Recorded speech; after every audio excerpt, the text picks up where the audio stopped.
অনেক জল্পনা কল্পনার পরে ফাইনালি আমিও চলে গিয়েছিলাম সূর্যমুখী ফুল দেখতে। আসসালামু আলাইকুম, কেমন আছেন সবাই? আশা করছি সবাই অনেক অনেক বেশি ভালো আছেন। আর আমার কথা শুনে তো নিশ্চয়ই বুঝতেই পারছেন আমি কতটা হ্যাপি অ্যান্ড এক্সাইটেড ছিলাম এবং আছি। প্রত্যেক বছরের মতো এই বছরেও কিন্তু পাবনার টিবুনিয়া ফার্মে সূর্যমুখী ফুলের চাষ হয়েছে। তবে ফুল হিসেবে চাষ করা হয় না, শস্য এবং তেল উৎপাদনের জন্যই মূলত চাষ করা হয়।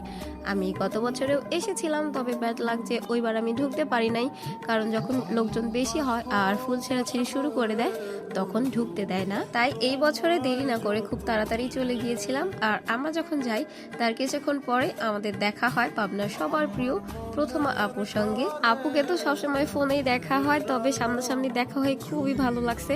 আপু এত সুইট অ্যান্ড ফ্রেন্ডলি, মাশাল্লাহ। তো এই বছরে কারা কারা গিয়েছেন সূর্যমুখী ফুল দেখতে অবশ্যই কিন্তু কমেন্টে বলে যাবেন। আর ভিডিওটা কেমন লাগলো অবশ্যই আমাকে জানাবেন।